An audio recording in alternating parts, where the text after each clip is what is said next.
Good evening, everybody. Welcome to our third in a series of 5 City Council candidate forums. I'm Scott Martin, President and CEO of the Norman Chamber of Commerce. I'm here with Emily Bendick. She chairs the Government Affairs Committee for Norman Next.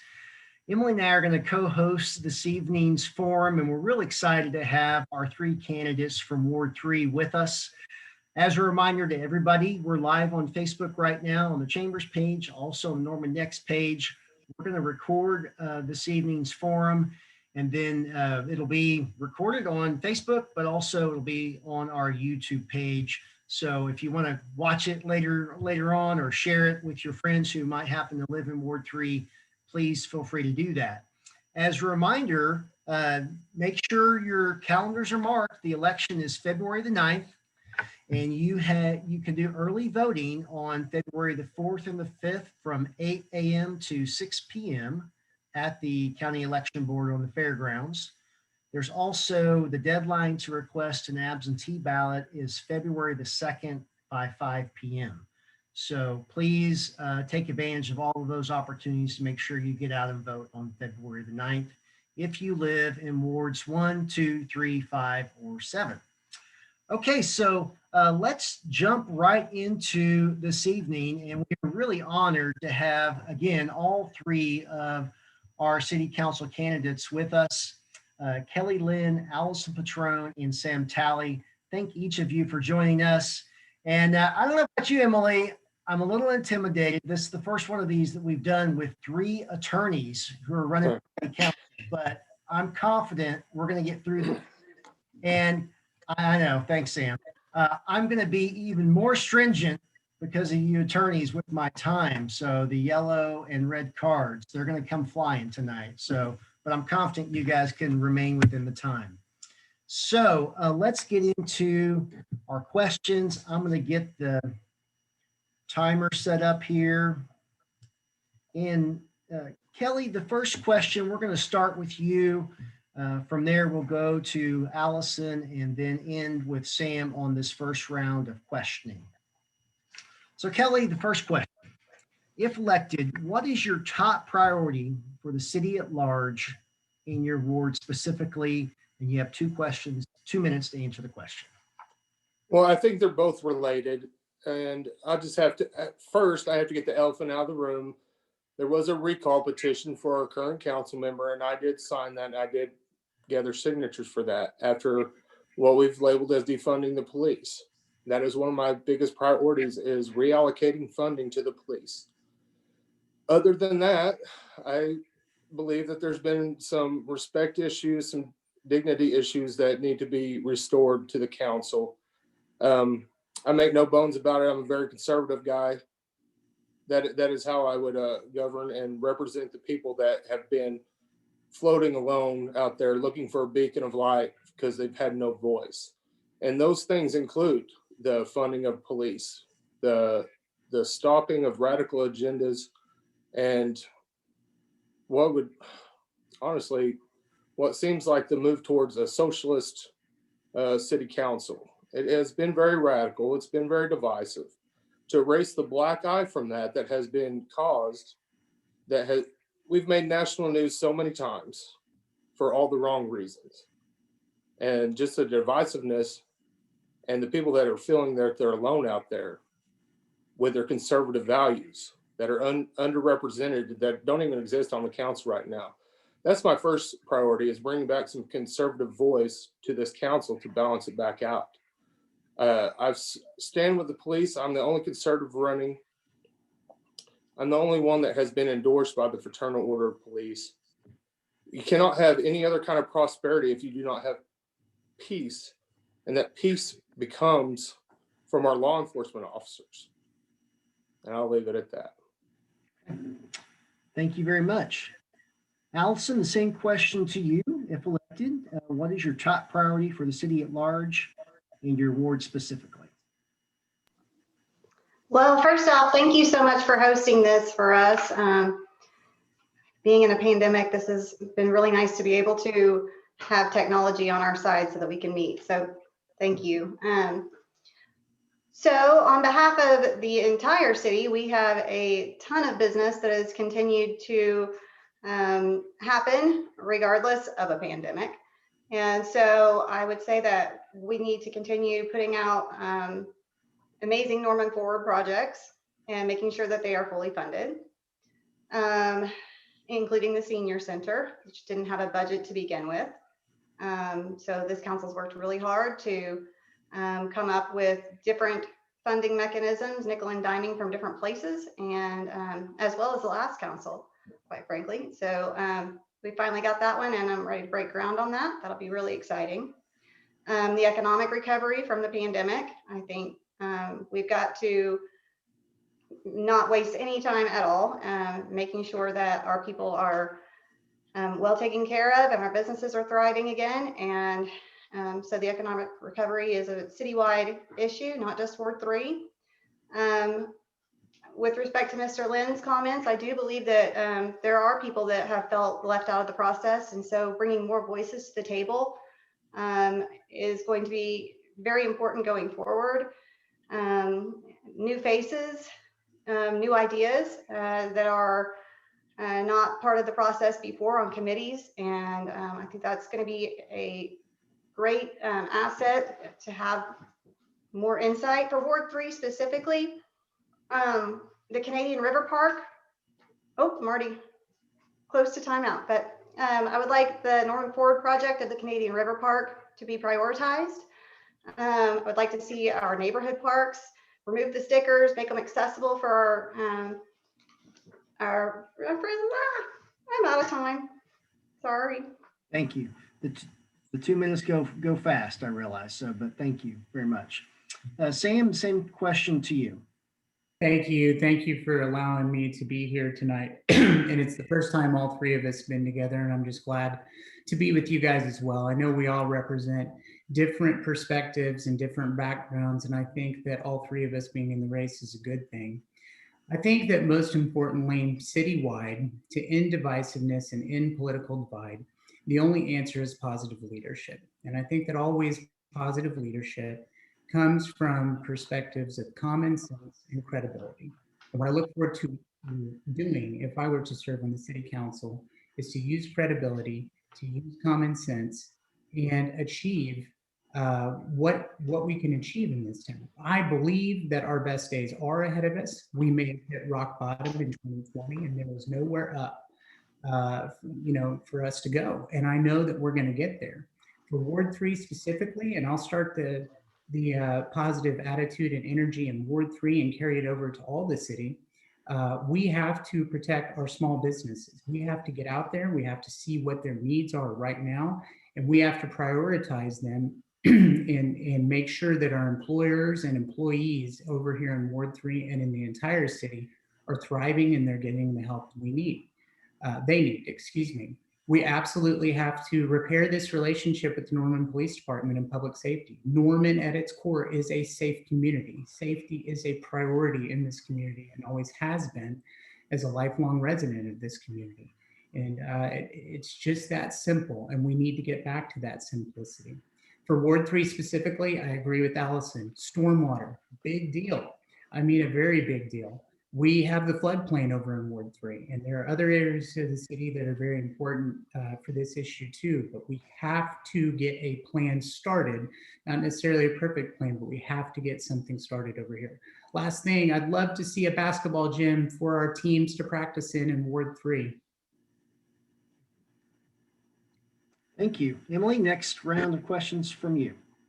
Oh, yes, Allison, this question will be for you first, and then we'll go to Sam and then Kelly. Please describe your philosophy with regards to economic development. Examples, job retention and expansion. Thank you. Okay, my sound is on. Thank you, Emily. I would say that my philosophy for economic development would be a threefold approach. One of them is great schools. If you're going to have businesses that want to come here, you have to have great schools. And right now we have amazing schools. So I want to keep making sure that we are keeping them well funded and that we're at the table to, provide those needs that Norman Public Schools and our teachers might need. Quality of life, again, this needs to be a place where people don't just work, but that they enjoy their time off work. So we need to ensure that we have clean water, that we have access to public transportation. And that will be a huge one to be able to connect to Oklahoma City when we get the RTA implemented. And then sustainable growth. We need to make sure that we are growing in such a way that our infrastructure can keep up with those needs. These are way more than 2-minute topics. This could be a forum in and of itself. But it's important to understand that our community is already a community where people want to be. It's an amazing community. We need to continue working on our successes and learning from our challenges. So for me, I would say making sure that we're growing in a way that's manageable and that our infrastructure is keeping up with it well, our education, taking care of our teachers, taking care of our students, and quality of life projects. Norman Forward is a great one, but a great program that we have, but there's more to it than that. And the RTA is going to be,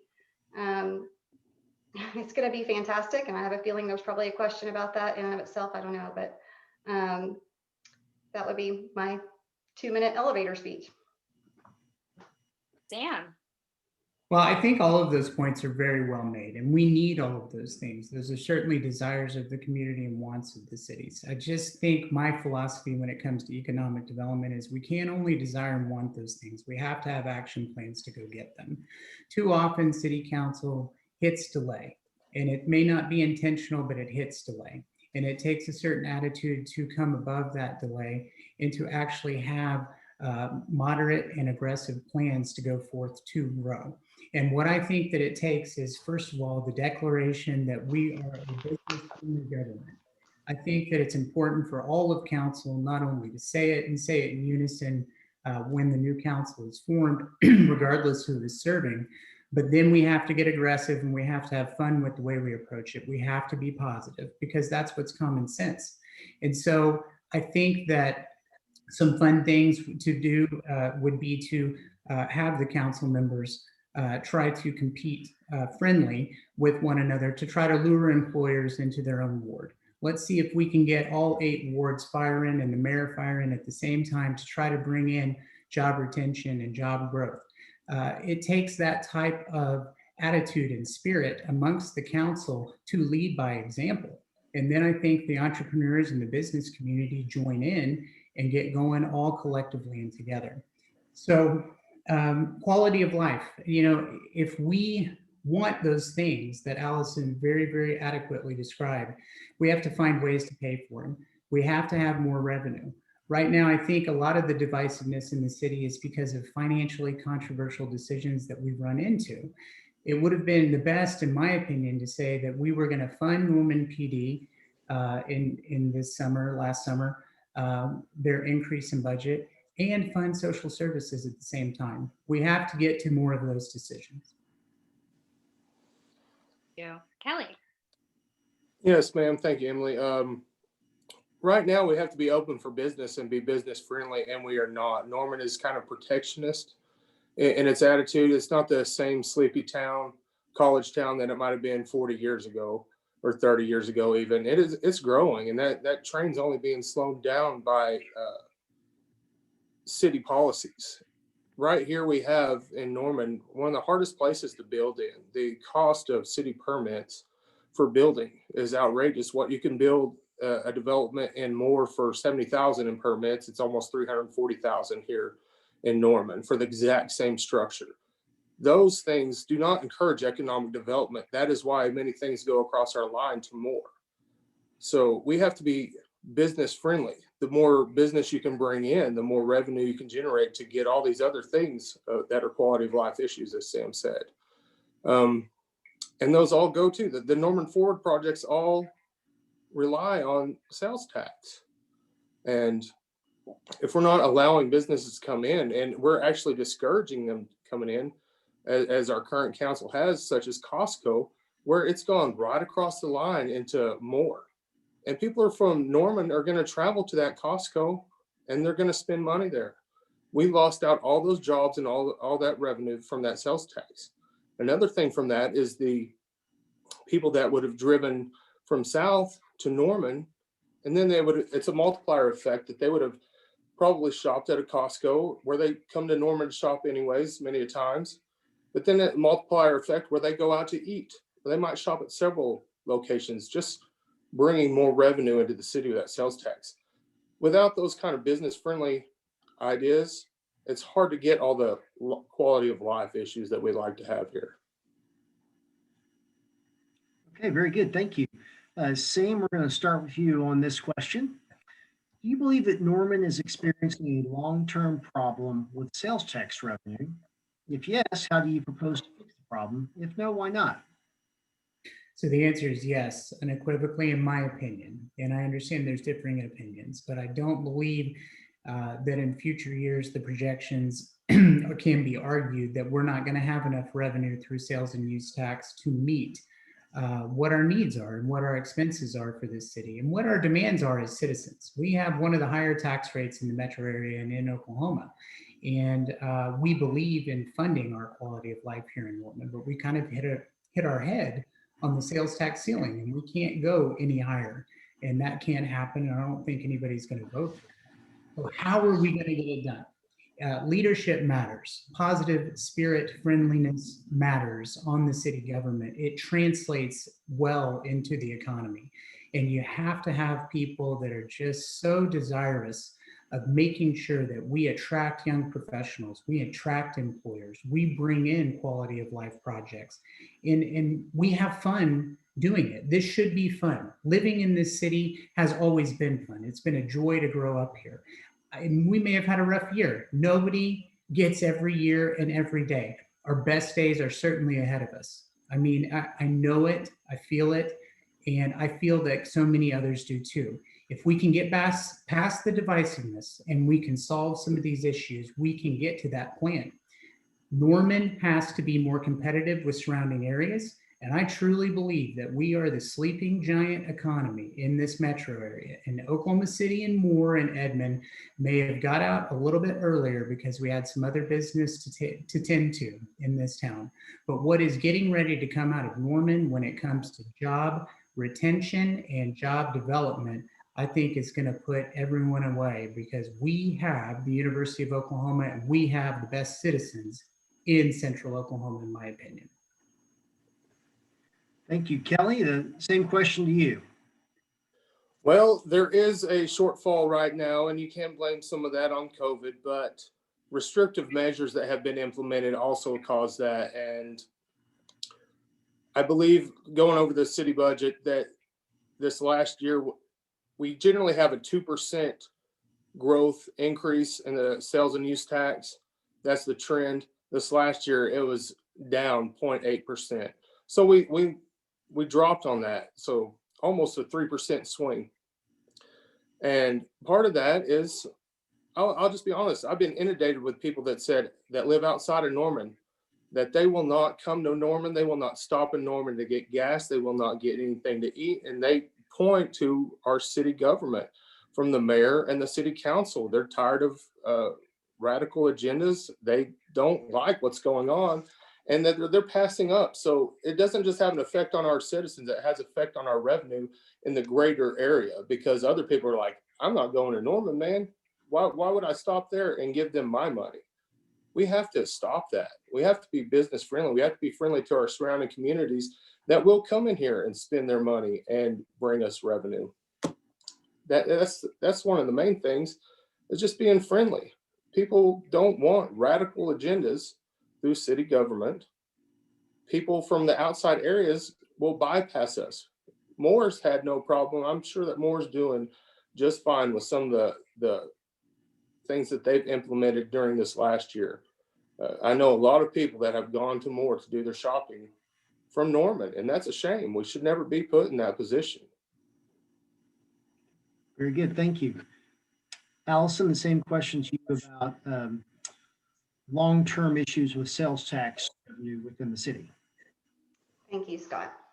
Okay, so I think it's important, a little bit of background information for the state of Oklahoma is the only state in the United States where our general fund is reliant solely on sales tax, and that is in the Oklahoma Constitution. So we have some work to do, and I hope to get the chamber's help with this as well, to where we aren't fighting over precious dollars that in an economy, especially we've seen in this past year when a pandemic or something of such hits, that we don't have, and it was unfortunate that we had to have, you know, some shutdowns, but it doesn't have to be a pandemic to where to be 100% reliant on sales tax, every other state understands is not feasible. It's not realistic. We're doing it, we're doing well. We have a very trimmed back staff, but it sure would be nice to be able to have something that's more reliable, which would be on our ad valorem taxes. So if we were able to share in those property taxes, that would be a huge step in the right direction to join the rest of the country. I can't go much further without correcting something earlier. This is a chamber forum, and so a certain amount of decorum, which is truth, is important. What happened with Costco was an ODOT issue, not a council issue. So Mr. Lynn, I would encourage you to go and look at the history on that. It's not something that council worked very hard. We were willing to help Costco get here, and it just, they needed that intersection fixed. So radical agendas, I don't know what that is, or I would answer to that for you, but I do want to say that one of our main expenses right now has been stormwater projects. And I'm excited to say that the federal government just passed the Storm Act. So hopefully we'll be able to utilize some of those dollars outside the bonds that we typically would pass at the ballot and use some federal loans. Thank you. Right. So this next question, we'll start with Kelly. Do you believe Norman should be more proactive to compete with surrounding communities for business that generate sales tax? If yes, how? If yes, how? If no, why not? Absolutely, and all these kind of run together with some of my same answers because they're all related in the topics. We should definitely compete. One, like I've said already, building permits. The difficulty of bringing development here, the friendliness of the government of the city, it's a big issue. People bypass this, Dick's Sporting Goods, all of these stores that wanted to come to Norman, the Warren Theater. They didn't come here because of the difficulty in building permits and the reluctancy to be a good neighbor with the city government. Those are things that we can fix. We can be open and inviting to businesses. We can make it where their building permits are not triple what they are in the next town. More, literally one way we could fix it, we could take a look at Moore's building permits and what they've done. You probably could copy and paste it into Norman and change it significantly almost overnight. They're friendly, they're business friendly, and they are developing all the time, and a lot of it is outpacing Norman. And a lot of our sales tax is going to Moore, and that we just shouldn't have that. So that's one thing, is to change our attitudes toward business when we're trying to get them in here. And the other one is to change the building codes and the permitting process and make it much easier for businesses to come in here. Thank you. Allison, would you like me to repeat the question? Oh, you're on mute. Mute. Sorry. Yeah, and if you can speak up just a little bit, I couldn't hear the question very well. No, you're fine. Do you believe Norman should be more proactive to compete with surrounding communities for businesses that generate sales tax or offer quality jobs? If yes, how? If no, why not? Okay, so I guess first of all, I would say that these are our neighbors. And so I don't want to treat neighboring communities as adversaries. I think it's important that we treat them as our neighbors. They should be celebrating our successes, and we should be celebrating theirs as well. So ultimately we are one state, but yes, obviously we want to make sure that Norman is thriving in all the best ways that we possibly can. When it comes to what kind of incentives that we would offer, you know, I think that this is something where each individual project needs to be looked at on its own merits. Quality jobs, what define quality? We need to have more jobs that are professional careers.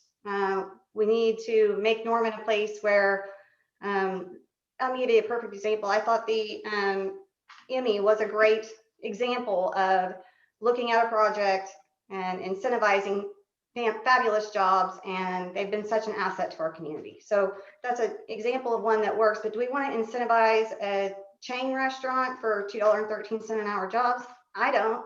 I'm sure there are some who do.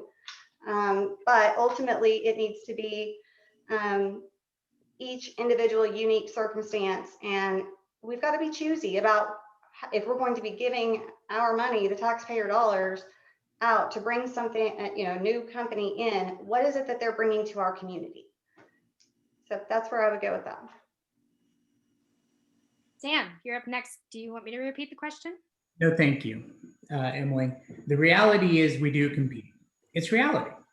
I mean, we compete. I think that needs to be a fact. They are certainly our neighbors, but there's nothing more neighborly than a little neighborly competition. And whether it be Christmas lights or football out in the driveway, I think of it the same way as Moore versus Norman. Is it's friendly and we're supportive and we're sister cities. And we share so many friends and so many families and relationships. But do I want to whip more when it comes to economic development and redevelopment? And redevelopment is really important. Absolutely. The answer is absolutely. I want to go and ride the wave that Oklahoma City is riding right now in their renaissance. And I want to be a part of everything that we can do to bring more people into our city and into our metro area and make it one of the best places to live, just like Oklahoma City is recognized and Norman is recognized. I want Norman to be the best small town in this region. So yes, we need to compete. A few things I wanted to say while I have a little bit of seconds here. I absolutely agree with Allison when it comes to decorum. And some of the statements earlier, I think, are a little bit disappointing as to that decorum, and I join her with that. When it comes to truth, though, there's always two sides to that. And with regards to the Costco conversation, I've heard several other firsthand accounts that the city government did have an impact on that decision. That being said, like the University of North Park TIF, it's pretty much a closed book. Costco's going to Moore. What are we going to do next? Are we going to fight about why Costco is not here? Are we going to fight more about the University of North Park TIF? Or are we going to make something happen economically through redevelopment and development equally focused, new development equally focused? That's where we need to be. That's what I want to do on the council. Thank you. Okay, Allison, we're going to begin with you on this next question.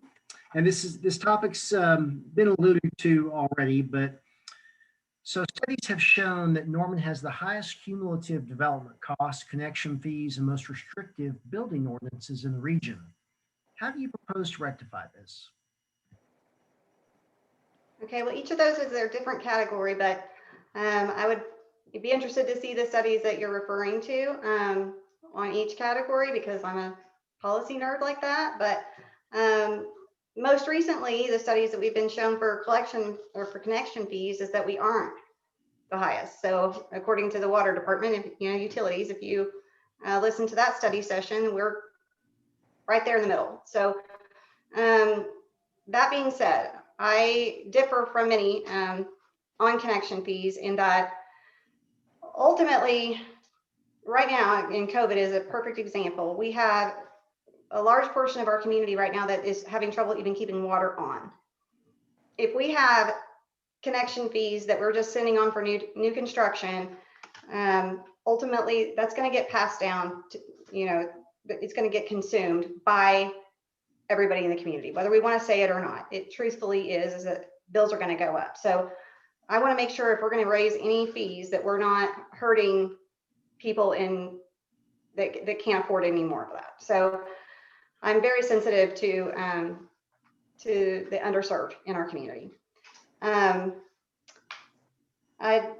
would love to respond to Mr. Talley on UNP versus Costco. I didn't really follow that analogy so well, but all I would say is that Costco themselves has spoken to this, and I don't know who these people are that you spoke to, but again, the rumor mill's strong in this city, and kind of social media has a lot of that, but I would definitely encourage people to go look at the facts. I think you're right that these questions are all interrelated, and that's the problem with 2-minute answers. I would love to sit down and just have a sales tax conversation with you sometime to be able to say, where do we go next with this? But connection fees, I'm not sold yet, but I want to look at the data. Thank you. Sam, next to you. Thank you, Allison. I will talk to you personally and answer those questions. I'm not into starting a rumor mill either, or an argument with you. I just see it a little bit differently than you do, but we can do that after this some other time, and do that the right way and with civility always. Now, when it comes to connection fees and when it comes to this question, the most restrictive building ordinances, I'm not sure that we have the most restrictive building ordinances. That's a little subjective, and that can come from people who have an intent to be subjective in development and construction. But we have the ordinances we have. I believe what we do have in Norman is a culture of restrictive enforcement. Restrictive enforcement is something that is commonplace to me sometimes, not all the time, when it comes to being an attorney in general. We have laws, how they are enforced, how they are prosecuted, how they are dealt with discretionarily is usually a symptom of leadership and a symptom of attitude. I think that Norman has to be more common sense when it comes to the enforcement of their ordinances, when it comes to the connection fees that we do have. And I think that the consensus that I hear knocking doors and talking to people in these industries, preparing to be a candidate and hopefully a city council member for this ward and for this city, is that we have to make a pledge not to go on the increase, not to make any of these higher, and to focus on that enforcement. And so that's what I'm looking forward to, trying to lead that conversation and lead that consensus approach. And I think that's a common sense way to go about it. Thank you. Kelly, same question to you. Well, like I said, many of these are interrelated. I agree with that, but there are examples, such I believe it was in the 90s here in Norman. There was a bond passed for a second sewer collection and treatment location that has never yet been built. And that is being tacked on to every bathroom that's being built in Norman, where they might have to pay a $200 permit in cities surrounding us. They have to pay $800 here or along those lines. And so they're footing the bill for that. So if you're going to generate the same revenue for your business, if you build it here and more, or if you build it in Norman, and it's going to cost you 60% less to build it, anywhere from 30 to 60% less on that initial cost, and the end outcome is the same of what you're going to bring back in, why would you want to build that in Norman? We have to be open for business. We have to be business friendly. I just feel like it's a protectionist attitude, and I understand that you want to be selective about some of the businesses, but who gets to select? Who gets to do that? Whose opinion counts the most? Are you asking people if they want a box chain store? Because a lot of them might. And those box chain stores still bring in a lot of revenue and provide a lot of jobs. It seems a little elitist to say that you don't want these jobs at $2.13 an hour. I know that I waited tables and I enjoyed that $2.13 an hour, and I made good money doing it. I worked my whole way through one of these restaurants, one of these chain restaurants. So that's kind of an elitist attitude to have towards places, because it seems kind of snooty to say, I don't want this, or I don't want this. A lot of people might want that, and that's who we need to listen to. Thank you. All right. This next question will start with Sam. The city of Norman is facing considerable budget shortfalls. Well, that was a lot. Sorry. The city of Norman is facing considerable budget shortfalls in the future fiscal years.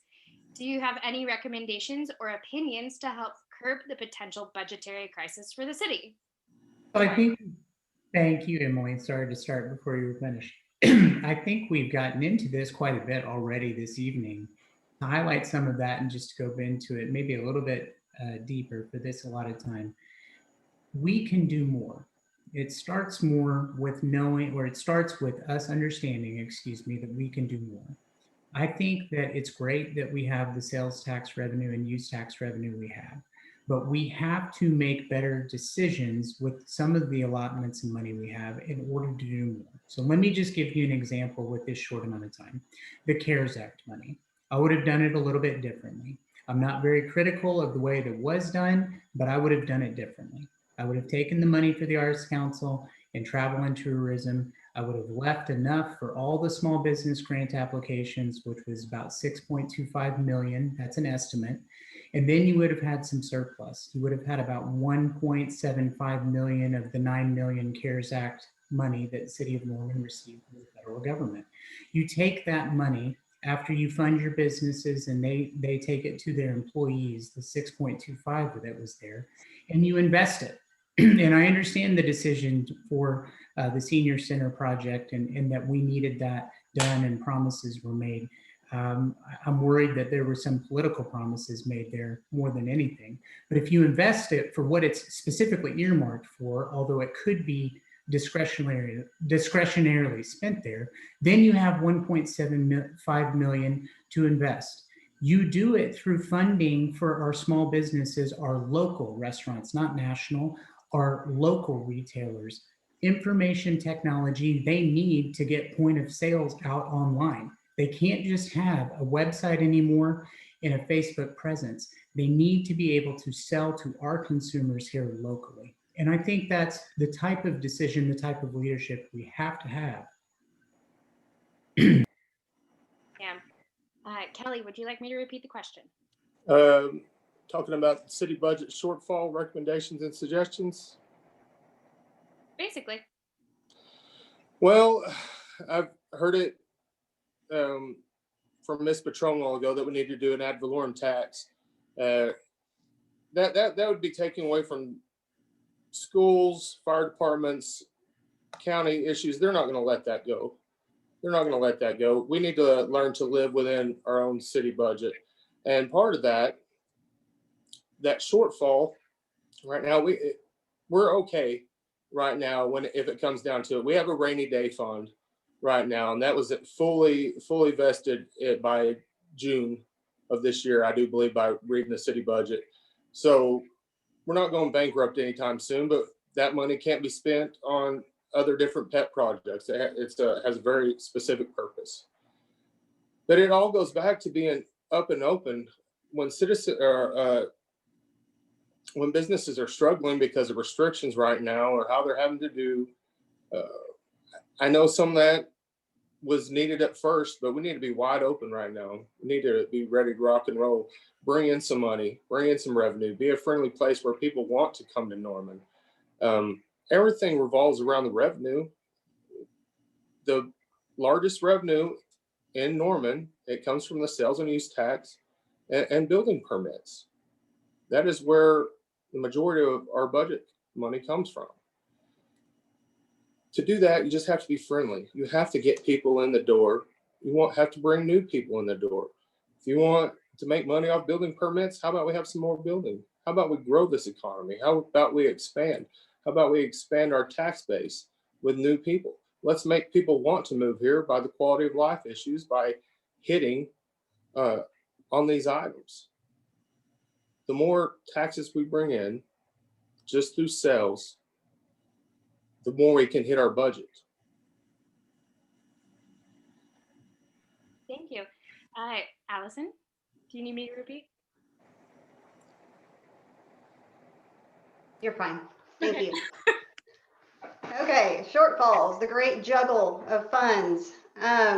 So it depends on which fund you want to discuss on how we juggle stuff around. So basically what happens is when we bring in sales tax dollars, our special revenue funds try to pay for what the voters said, here's the menu of things that we want. ultimately, you can take a look at like PSST. It's in a shortfall. If we're going to fully fund PSST, we probably need to ask the voters, look, do you want all these menu items? If so, it's going to cost X dollars. But what we're bringing in now, under no realistic growth projection, can it meet that expectation as is standing alone? And go back and ask, because that was narrowly passed to begin with. And then council has an idea as to how to carry out that plan. Stormwater projects. Again, I'm going to talk about this again because it's important. Right now, our general fund and our capital fund are having to be utilized to meet our obligations under the TMDL and our obligations to, quite frankly, stop flooding in people's neighborhoods and streets. If those projects were paid for using another mechanism, you're going to free up dollars. Again, I'm hoping that council can use the Storm Act, and I feel confident, because I've already passed the message along, that City Legal is looking into that right now. Those dollars can then be allocated to other projects in other places. The great juggle. So, and then I said it before, please contact your legislator. Oklahoma does need to be a top 10 state. And one of the ways to do that is to give municipalities other forms of ways to pay for things. And so, no, we wouldn't be taking from the schools. That doesn't happen in any other state. It's not a take from Peter and give to Paul. Finally, CARES Act dollars are one-time spending. This isn't how you make a city budget. City budget needs to be sustainable money year after year. That is how you do a city budget. Thank you. I think if I got it right, I think we're starting with Kelly this time. Hopefully I'm right. So Kelly, this is, and to all three of you, this topic's been brought up multiple times, which is great in my opinion. So if elected, how will you expedite, fully fund the remaining Norman Forward projects, ensuring the will of the voters are delivered? This is a tricky one because all this was passed, just carte blanche passed, and all of these items. And in between 2015 and 2017, there were revenue notes that were generated to the tune of about $75 million that we're working on this. This year alone, we're looking at about $13 million at projected revenue in this, and almost $40 million going out the door on it. That, I don't know how we get anything done. If that's what it is, we need to prioritize what can fit in the budget for that year. If these are the projected revenues, what can we accomplish with this? Check this off the list, put all our efforts on this, because even with all these going on, they're trying to juggle multiple projects instead of just knocking them out methodically one at a time. They're even going in and looking at new site development and work for the next plan when there's so many that are not completed yet. It was one things that I loved about Norman. I love this idea. This is a quality of life thing. I want there to be trails and parks. I want there to be aquatic centers. Having places, art centers and whatnot, that brings in people. And then you know what? It circles back around, because even if these things are free or charge a nominal price, if people travel here because we have these great attractions, they also spend money in other places at hotels or restaurants or shopping, which also increases our sales revenue. So all of this can come back around, but we have to put it in priority. I don't know the numbers on each item, but we could look at that and say, hey, we have $13 million this year. Which one are we going to hard charge at and get it knocked out? Thank you. Allison, the same question to you about Norman Forward.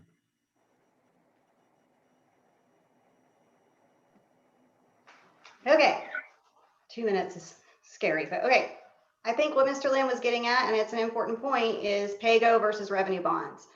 When we're looking at these different projects, we definitely could consider making more of them pay-go versus revenue and revenue bonds, and having to pay the penalties that go along with that. But that's not still going to get us anywhere near what we need, because Norman Forward is definitely upside down. It's important to understand Norman Forward was upside down before it even went to voters.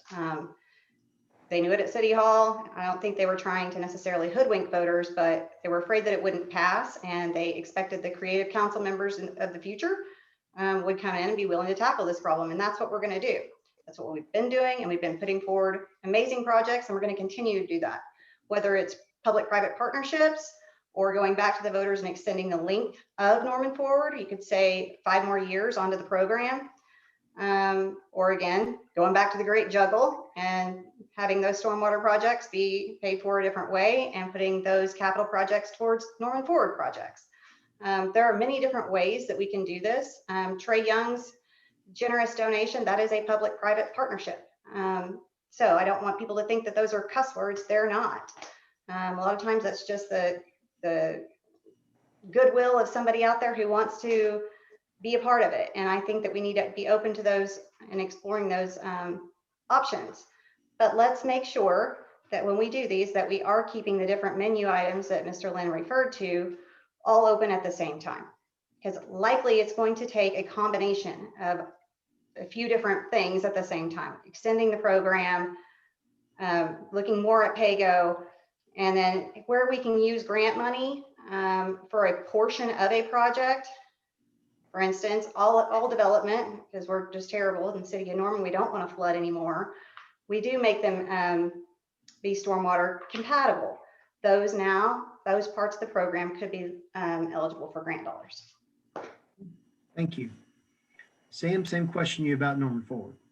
All right, so the most important thing is that city government always keeps its promises, and we have to do that in the best way possible. And I'm not saying that promises haven't been kept, but a lot of people are real frustrated with the length of time it's taking to do these quality of life initiatives, even though there's a longer lifespan to it. And it does create some problems when we take longer and we run into revenue problems to do that.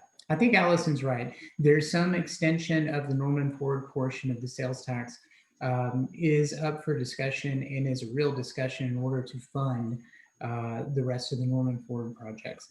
And I also believe that looking at revenue bonds like just failed will be something that we'll probably get back to. And I also believe in the balancing of stormwater and how that can impact the general fund and impact our financial decision making.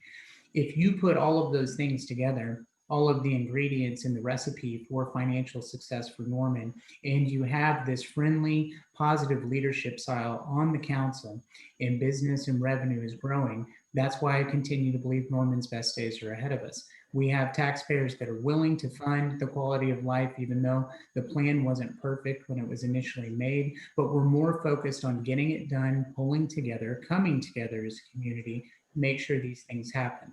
But make no mistake, in my opinion, from what I'm hearing on the doorsteps out in our community in Ward 3, is that unless we reestablish that credibility and that trust with the council, with the citizenry, and not just some portions of the citizenry in favor of certain candidates or certain council members, but the trust to get a majority of the voters, then we're going to have more hard times. We have to elect leaders that are going to be able to get us through that problem. Thank you. All right. We'll start with Allison on this one. Then we'll go to Sam and Kelly. Young professionals, if you're out there, turn it up. This one's for you. As a young professional here in Norman, it is very important for quality of life to be continually improved for citizens of this town. A few years ago, we passed Norman Forward, which was a great step towards improving quality of life, but those projects are potentially underfunded for what the public will want to see.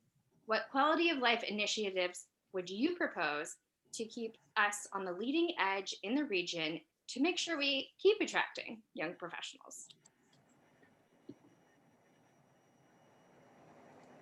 Okay, so I believe the chamber has actually been a part of or helped fund some studies about where young professionals do want to locate and the Live, Work, Play initiative. And this kind of brings us full circle back to the chain restaurant and $2.13 an hour jobs. So it's not a snooty thing to say that they don't support young families. But furthermore, atmosphere, ambiance, these are important to young professionals. So they like walkable communities. And if they're not going to be walkable, they like public transportation.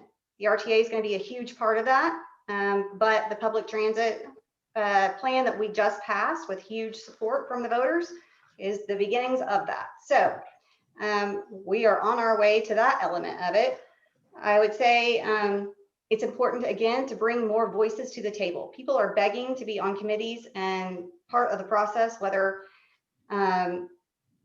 what they've seen in the past is that it's the same faces serving on several committees. And so I think it's important that we have young people and young professionals on these committees and that they help us to carve out the city that they would like to see. Instead of us speaking for them, let's let them empower them to speak for themselves. We need to make sure that our community is accessible for all walks of life, and that includes young professionals. We seem to get tunnel vision in the city of Norman and start catering to one demographic or one industry. And when you do that, you're going to leave out others by default. I mean, it's just what happens with tunnel vision. So I think it's important that all of those voices are represented. Your yellow card and red card remind me of soccer. So, and yes, I'm a soccer mom. So I think that would pretty much be where I would want to close with that. Is it's just important. It's not just, and it's our schools too. These are young families. Young professionals become young families. So anyway. Thank you. Sam, you're up. Would you like me to repeat? No, thank you. I've I've got a lot to say about this. These relationships are everything. You add in nonprofits and arts and festivals, and you have Norman's DNA. I mean, we are OU. We are a great historical chamber of commerce. We are the Moore Norman Technology Center. Norman Regional Hospital can be such a great thing to have a public trust hospital. I know a lot of people see that skeptically and negatively. It's a great thing. They're putting $250 million of improved healthcare in the next few years into this region on both sides of towns with an egalitarian spirit and equality across the board. It couldn't be more exciting to be in Norman. I want to serve on the council while they're doing that and see everything I can do to help. It starts with the attitude with all of these partnerships from a city government perspective and not telling them how it's going to be, but instead approaching them and saying, how can we help as a city council? What can we do? How can we get the word out? And I think that attitude has been missing, but I know that these relationships are strong. These are our partners, and they'll always be rehabilitated and restored.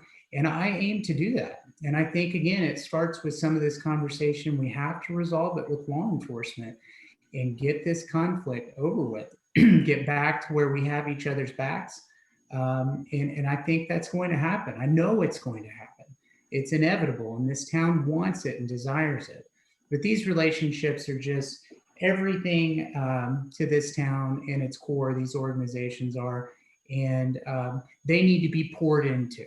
That is my simple answer. How will I encourage it? I will give it everything I've got, and I will get everybody else as fired up as I am right now to get involved in these community organizations that are so critical and so beautiful. Thank you. Kelly, would you like me to repeat the question? No, I've got it. I believe that young professionals desire many of the things that the rest of us old professionals might desire, and families and whatnot. One of them, in your community, you have to have a place. If young people are coming, you want them to feel safe. To feel safe, we need to have a proper police presence, and that includes funding them properly. Right now, we're short on officers. The scientific ratio for officers to citizens is way down what we need. It's taking a 30 to 45 minutes to fill the call out in Ward 5 sometimes. And a lot of those officers are being pulled off those Ward 5 calls and brought into the city. 50% of those police calls deal with homeless population. And I know that's a whole different issue. But that is an issue that we have to face if we're going to want to attract young people to come here and live their life. We've got to make it be a grand place. There's parts of the city that is a big concern. It increases crime. It increases the neighborhood values. No, we can't even get. My wife wanted to go run in Sutton Wilderness, and I won't even let her. What a great place for young professionals. What a great place it was at one time. Now it's filled with trash. And I feel that it's unsafe. So many of these issues go back to having peace in the town, to have prosperity, have a place where people feel comfortable to come. Sure, if they want to walk places or ride on transportation, that's great. But they want to be able to go outside and walk and ride on transportation and feel safe about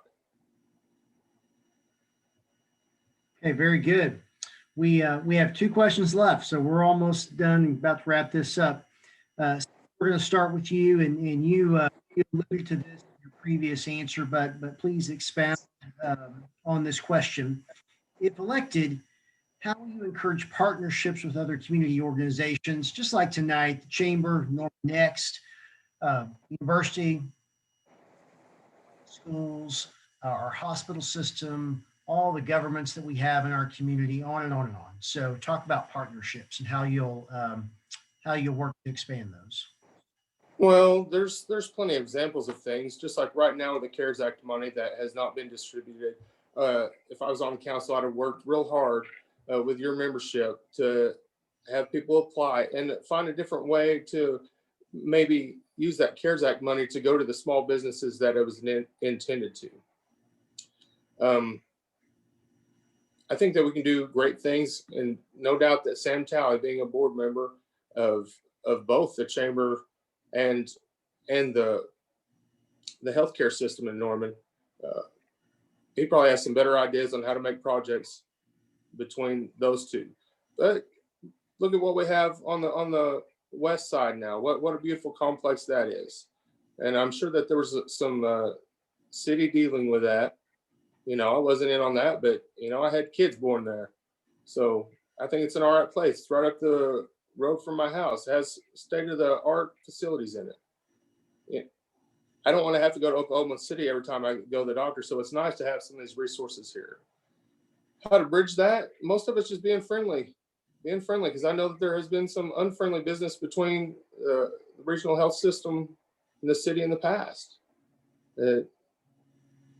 That's it. You have to be pro-business, reaching out. There's other things that we could do. Address the homeless issue.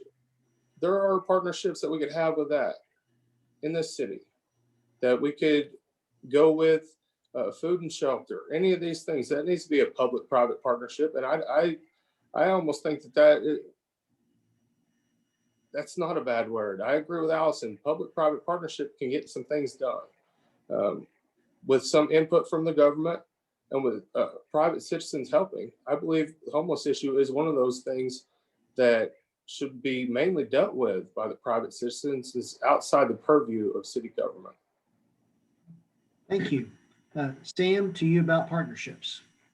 So I went into it a lot. The last question is so important, and these partnerships are our lifeblood. So I've covered that. Let me give you some ideas. Scott, Chamber of Commerce. Here's what I want to see from us as a business community. We got to get out there. We do great stuff. We actually advocate through you for policy to City Council for allocation of CARES Act money. I've seen those emails, and those have been going to council. People like Allison have been receiving them, and they've been deciding on them and taking action on them. And I know that we have that function.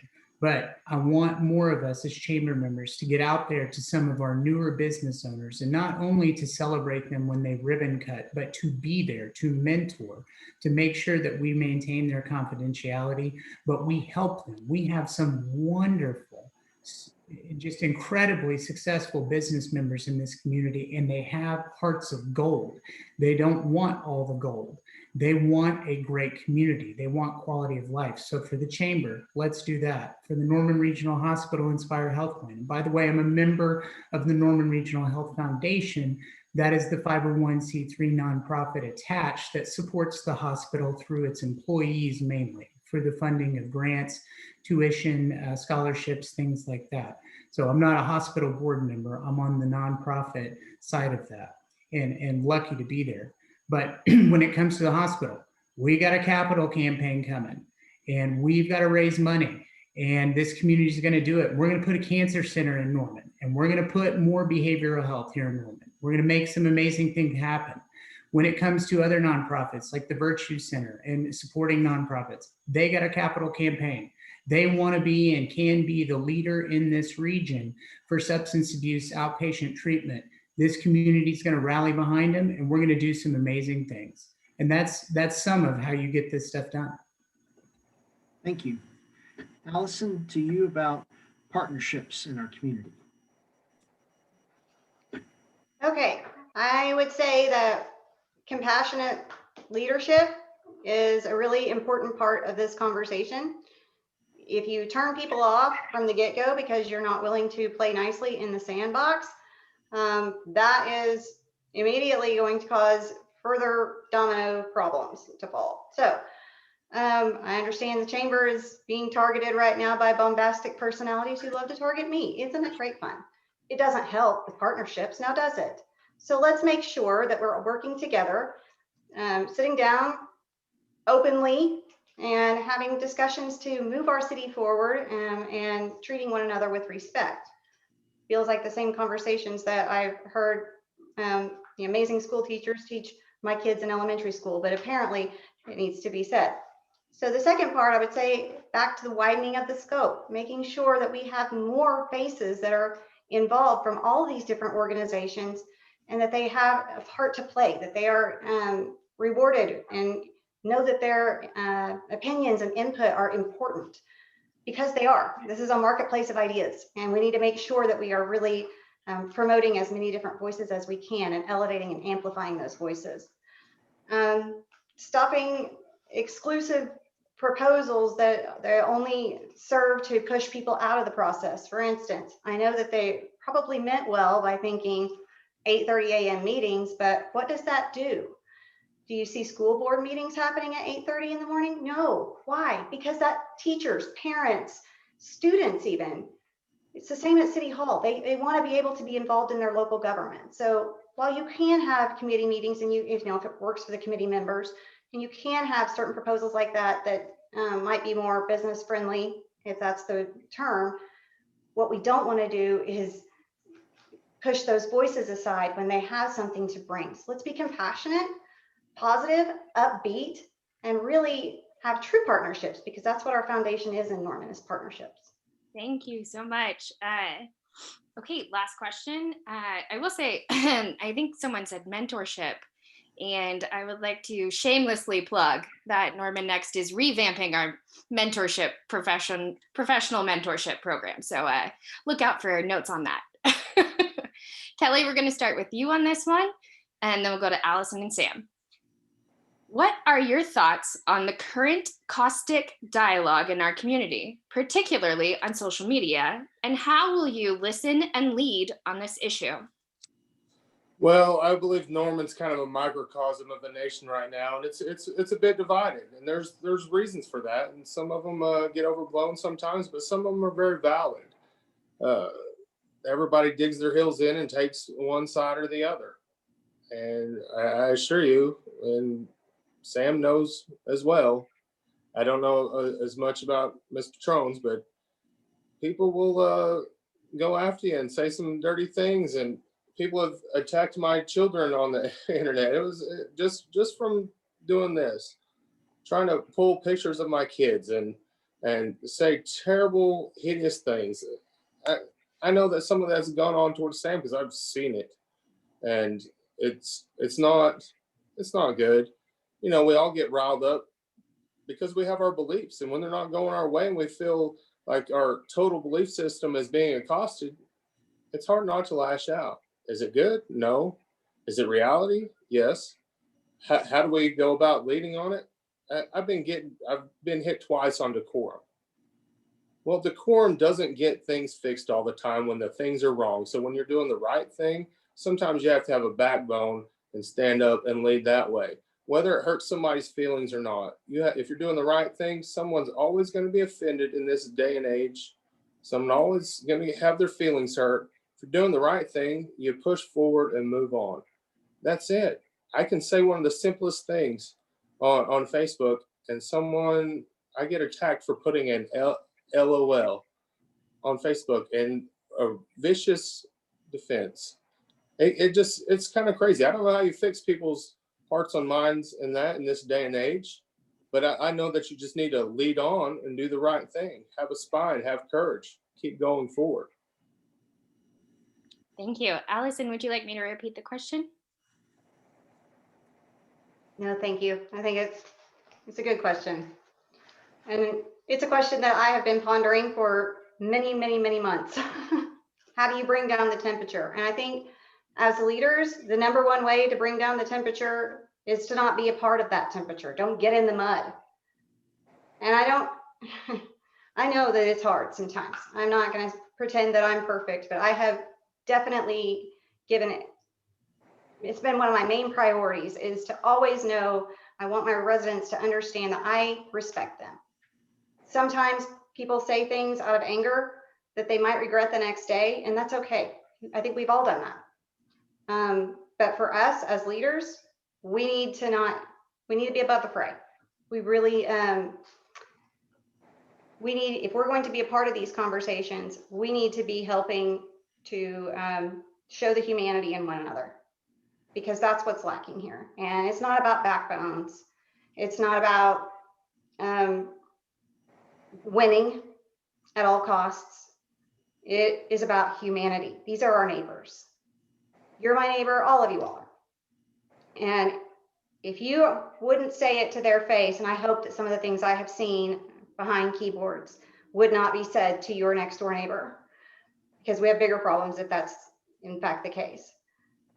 If you wouldn't say it to their face, then you have no business saying it behind a keyboard either. Ultimately, it's harassment. It's bullying. It doesn't make anyone look macho. It doesn't make anyone look tough or like they have some strong moral compass principle that they can stand on. It's actually just the opposite. It says, this isn't the kind of community that I want to live in. And my kids aren't safe in that with that type of environment. So I would really encourage to not be at war or send messages that look like you're at war with your residents, but rather that you support them and you cheer for them and you're there for them in their successes and in their failures. So much. Sam, would you like me to repeat? No, thank you. I mean, this is certainly something that all of us are feeling day in and day out, minute by minute. And I just want to resonate what Councilmember Patron has said about being neighbors. The first thing that I did and that Allison did in quick response was pledge to one another that we would not attack each other personally, that we would differentiate who we are as individuals and leaders and what we think our vision is for the city and go into some of the issues that are important, but not to condemn one another. I've sat in the middle of this race in Ward 3 and I've knocked a lot of doors, and I knock Allison Patron signed doors proudly, not to speak ill of Allison, but to reassure them that if I was the candidate that was elected by Ward 3, that they're important to me. And they're important to Allison, and I know that, and they support her, but not to speak negatively of her. And I've done the same thing at doors that proudly display your signs, Kelly. And I think that's important. I think it's important to have civility, to walk the walk and not just talk the talk. And I've been a practicing attorney for a long time, a little bit longer than you guys, although we're all attorneys and we all took the same oath. And we not only took that oath to always tell the truth, but we took the oath to have that decorum with it. And decorum matters, civility matters, neighbors matter. And if we get back to that and we all remember that we're in this town together, regardless of how this race ends up, I think that we're all going to be proud of the way we stood up for what we believed in. But you can't do that, I think, with a straight face by saying that you're a part of an agenda. I think you can have beliefs, but that's some of the issue. We have to get rid of those agendas, and the only agenda is a Norman agenda. Okay, very good. You guys made it through the 10 questions. So now let's proceed to our 60-second closing statements. And I realize this is even shorter, so I apologize, but I want to be respectful of everybody's time. And we'll just continue to go in the order that we have. And so, Councilmember Patron, we'll begin with you for 60 seconds for your closing statement. Well, again, I would like to thank the Chamber and Norman Next for bringing us together. You know, I will say that this last term, I've learned so much, and I'm just so grateful to the people of Ward 3 for putting their trust in me. And I look forward to continuing this good work.